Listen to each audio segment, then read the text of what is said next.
Hello everyone, welcome back to our channel ozone vibes. कुछ भी कभी भी कहीं भी, लेकिन आज हम कहीं नहीं जाएंगे। आज मैं आपके साथ शेयर करने वाली हूँ मेरे घर में 9 दिन नवरात्रि की पूजा मैं करती हूँ। तो मैं रखती हूँ नवरात्रि के 9 दिन के व्रत। तो आज मैं शेयर करूंगी आपसे कि किस तरह से मैं फर्स्ट डे पूजा की तैयारी करती हूँ।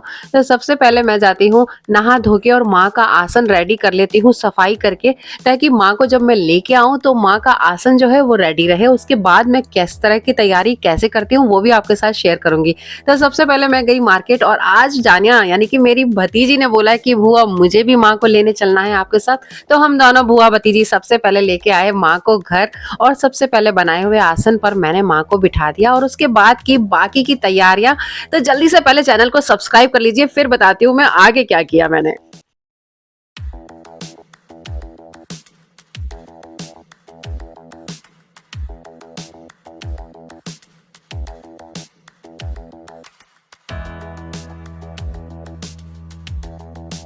माँ को आसन पे बिठाने के बाद में जो बाकी सामान मैं लेके आ चुकी थी, सबसे पहले मैंने वही लाके रख लिया था।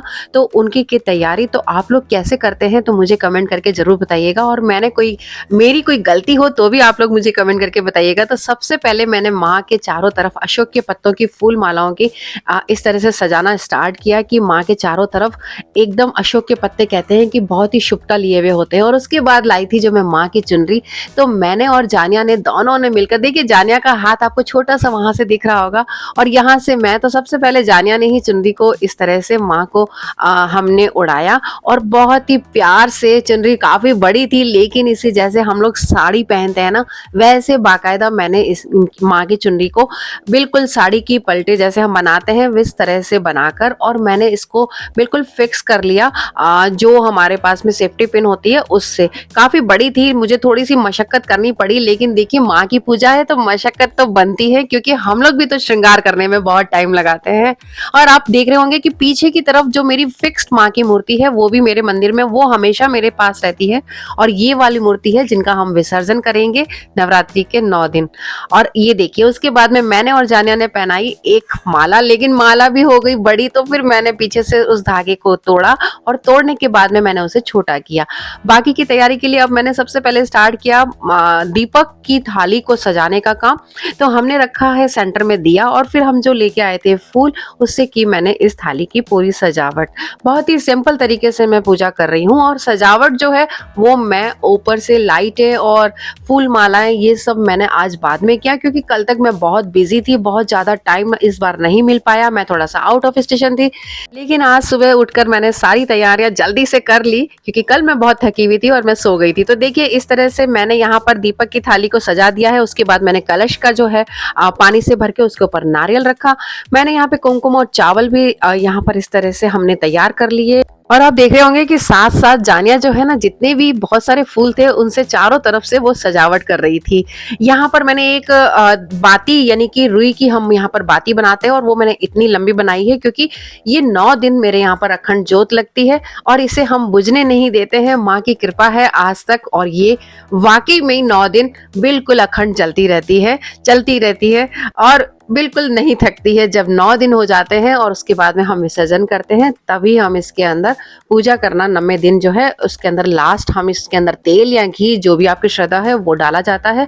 तो ये इतनी मैंने लंबी बनाई है कि ये 9 दिन आराम से चल पाए। उसे मैंने डाल दिया इस तरह से दिए के अंदर, और सामने आप छोटी सी मटकी की मिट्टी की जो पार्ट देख रहे हैं उसमें मैंने डाली है बगीचे की मिट्टी। और अब थोड़ा थोड़ा उसको इस तरह से रोपेंगे इसके हम अंदर जौ और गेहूं के बीज, जो कि 9 दिन के बाद में मैं आपको दिखाऊंगी कि उसमें कितनी हरियाली हो चुकी है। तो इसमें भी जानिया ने बोला कि बुआ मुझे भी डालने हैं, तो देखना आप अभी वो जानिया भी आएगी और वो भी जौ के बीज जो है इसके अंदर डालेगी। तो मैंने कहा सबसे पहले मैं इसमें डाल देती हूँ, तैयारी कर लेती हूँ, फिर बेटा आप डाल दीजिए। ये देखिए ये है जानिया का हाथ, और ये भी इसके अंदर डाल रही है। तो आज बुआ भतीजी लगे हुए हैं माँ की सेवा करने में।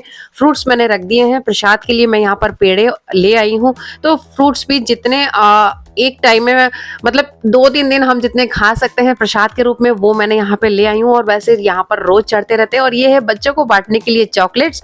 और ये जो दीपक की जोत आप दिख रहे हैं जिसमें गोटे के मैंने पीसेस करके इसमें डाल रखे हैं, इसके अंदर डालेंगे हम देशी घी और करेंगे जोत स्टार्ट माँ की पूजा से। तो देखिए इसके अंदर हम डालते हैं देशी घी और स्टार्ट कर रही हूँ हमने पूजा करनी, आरती करनी और जोत भी मैंने यहाँ पर लगा ली, जो कि अब ये चलेगी 9 दिन तक और माँ की अखंड जोत इसी तरह चलती रहेगी। और ये जो हम आरती कर रहे हैं इसको मैं पूरा शूट नहीं कर पाई, क्योंकि इस समय मैं करती हूँ ग्रुप कॉल, यानी कि फैमिली में ग्रुप कॉल। तो जो जिस मोबाइल से मैं शूट कर रही थी ना, उसी के अंदर ग्रुप में वो नंबर ऐड था, तो मैं ये शूट नहीं कर पाई। क्योंकि देखिए पूरे परिवार का आरती में शामिल होना जरूरी है। तो जितने भी मेरे पूरे भाई बहन जितने भी थे, वो सब व्हाट्सएप ग्रुप कॉल में उन्होंने सबने ये जो आरती है वो पूरी तरह से एंजॉय की, और इस तरह से मैंने की ये पूरी पूजा। उसके बाद में मैंने शुरुआत की बाहर और ऊपर इसके छत्र के, यानी कि छत्र जिस तरह से हम ऊपर से माँ के छत बनाते हैं फूल मालाओं की, मैंने वो बनाई। और उसके बाद में लगाई हमने लाइटें भी, जो 9 दिन तक कंटिन्यू चलेगी। तो ये है मेरी माँ का श्रृंगार। ये देखिए इस तरह से मैंने ये जो डेकोरेशन है बाद में की। और जो पीछे वाली मेरी माँ देख रहे हैं वो फिक्स रहती है, उनके भी हम जो है चुनरी नहीं चढ़ाते हैं, वो भी मैं शूट नहीं कर पाई। तो इस तरह से मैं करती हूँ अपने घर में नवरात्रि की शुरुआत। आप सब लोग कैसे करते हैं, आप लोग मुझे कमेंट करके बताइएगा। और अब 9 दिन रहते हैं मेरे भी व्रत, तो आप लोग भी 9 दिन के व्रत रखते हैं क्या? मैं भोजन ग्रहण नहीं करती हूँ, आप लोग सगार पे रखते हैं या एक समय का भोजन करते हैं, वो भी कमेंट करके जरूर बताइएगा। और रात्रि की सारी रेसिपीज आपको मेरे दूसरे चैनल ओजोन किचन पर जरूर मिल जाएगी, तो उस चैनल को भी सब्सक्राइब जरूर कर लीजिएगा। तो एक बार फिर से आप सबको नवरात्रि की बहुत बहुत शुभकामनाएं। माँ का आशीर्वाद हम सब पे बना रहे। और ये ब्लॉग पसंद आया है तो लाइक देना ना भूलिएगा। मैं जल्दी मिलती हूँ नेक्स्ट ब्लॉग में, तब तक के लिए गुड बाय।